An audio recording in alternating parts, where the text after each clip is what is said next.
All right, guys, welcome back. Video number 3 of the series on how to sell on Amazon, all of the essentials, right? So in this video, we're going to be going over optimization. So you have your product, maybe you're getting samples, you got your first order and it's on the way and you better get those listings optimized, right? Listings are going to be your foundation on the Amazon platform. You're indexing for these keywords, your title, bullets, description, and back-end search terms. So let's go ahead and jump in, and I'm going to show you how I optimize listings and how I've done it for years.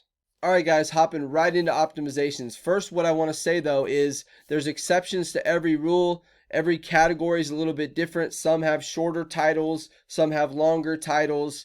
And Amazon also has some title guidelines they want you to stick with. Sometimes it fluctuates from that and sometimes it doesn't. So it really does differ from category to category and product to product, but you want to stay within these guidelines. And I've always optimized my listings this way for myself and the people that I help. I've optimized thousands of listings. And again, this is how I've always done it, right? So first and foremost, you're going to want readability, right? So you don't want to be robotic. You don't want to also be like too humanized where you don't have any keywords, right? You want to have the perfect balance of keywords and readability, right? So you don't want to sound like some cheap person or, you know, maybe somebody from overseas that from China or something that really didn't do their research and they just chalked the whole title full of nothing but keyword after keyword. Now, it might work, it might get you indexed, but there's also a human factor in there. So keep that in mind. So first and foremost, for keywords, this is major, right? You want to do a reverse ASIN search on your best competitor. So you should find your best competitor for your most highly relevant keyword. So if you're selling basketballs, right, and it's an indoor basketball, you want to do a keyword search for indoor basketball and find the best seller that's the most relevant. Maybe it's the material, maybe it's the size of the ball. Find the most highly relevant competitor and the one that's making the most money and do a reverse ASIN search on that competitor. So you want this highly relevant to your product. This really is important. So do a reverse ASIN. You're going to want to sort. Once you get onto what I do is Helium 10. Once you get that reverse ASIN search and get the Excel sheet, you're going to want to actually sort your competitor keywords 1 through 5 of organic rank, right? Because you don't want to go down and grab keywords that are like that competitor's ranking number 24 or 50th for, because that's not going to be relevant to what you're actually selling. So 1 through 5 of what that competitor is ranking for, you want to kind of block those out, sort those from highest to lowest search volume, right? So all these are going to be highly relevant through 1 to 5 organic for your competitor, okay?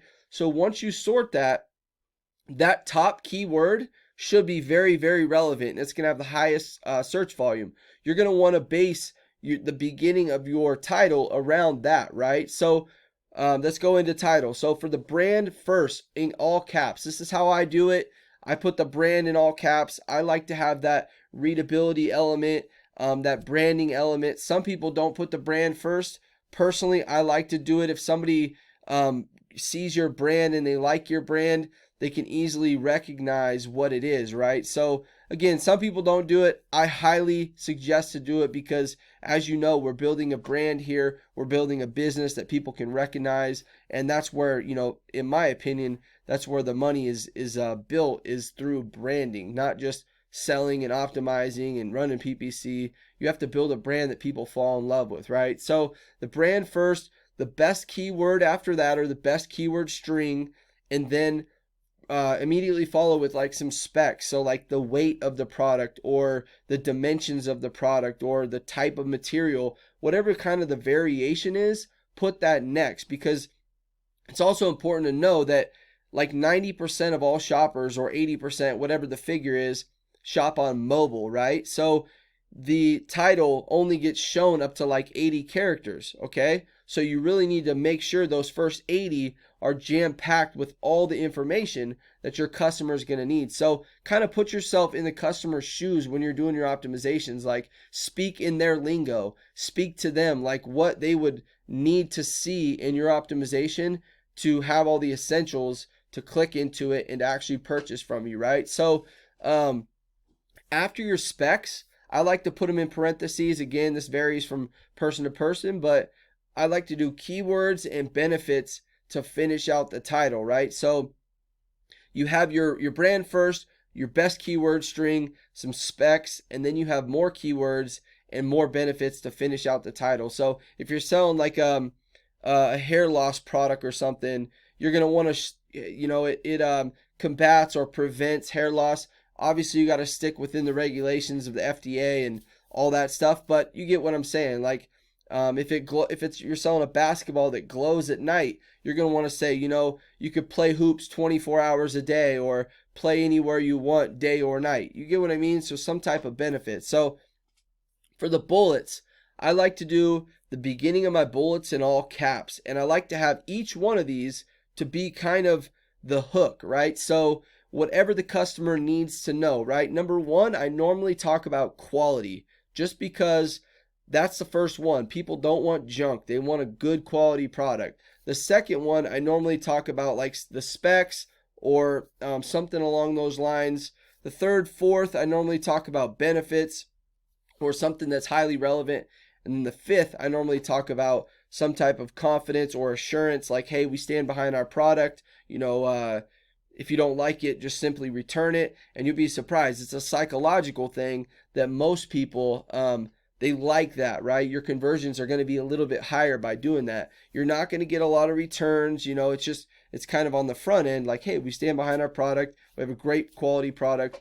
And if you don't like it, reach out to us or, return it. So again, bullets, caps, important hook, medium length, sprinkle keywords, make sure to be punctual and professional. Last bullet must be about the policy, confidence, and buying from you. So as they're browsing the bullets, you definitely want that last one to be about, hey, we stand behind our product.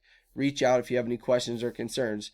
The description, you're going to want to do the description in HTML if you don't have brand registry. So you're going to want to break it out into bold, features, make sure everything looks in sync and looks really good, right? So elaborate on the highlights and strengths, product features, and then the confidence hook at the end. So kind of the same thing as the last bullet. Put that at the very end of the description. Put maybe like a tagline or something at the very top in bold and the very bottom bold. And then in between, you're going to have all the features of exactly what your product's about, what the customer needs to read. Sprinkle it with keywords throughout. And again, the description, you can elaborate. You have up to 2,000 characters to elaborate more than just the bullets, right? So search terms, don't put competitors in there. Remove duplicates. Max out the 250 that you get for that one line in the back end of Seller Central. Add synonyms or closely related terms to your list if you need. So like if you come up short, which most of the time, if you sort your list, you can go back to that list and kind of do it deeper down the line. But if you're a little bit short, then put some synonyms or closely related terms in there. I normally use Trace My IP, remove duplicates. You can Google that. I'm going to have a link in the description to all this stuff that I normally use, like HTML Cleaner to do the HTML. And then check your title length first, right? So you go into Vital Info, click on the product, go into Vital Info, and then there's a little I for information. Hover over it, and then that's going to give you the title length. If you're selling like apparel, or if you're selling it in some other categories, it might only be 50 or 80 characters. So you're going to take a little bit different approach. You're going to want to be a little bit more keyword dense in the title than you would in sports and outdoors or home improvement or something where you have like 200 or 250 characters. So make sure you check that and check the title first. Overall, again, just make it in the same lingo as some of your customers would want. Don't speak in your language, speak in their language. And this is where it comes in handy when you know something about the niche. That's why I tell people to go with a product that they know something about. So you know the lingo, you know the quality, you know everything. So anyways, this is about optimizations. I hope you guys like it. Make sure you check out video number 4. If you haven't seen the first couple videos, go check out those. Like and subscribe if you want to see more from me. I'm here to drop you guys tips. I know it sucks sometimes in the beginning. You struggle. It's hard to get sales.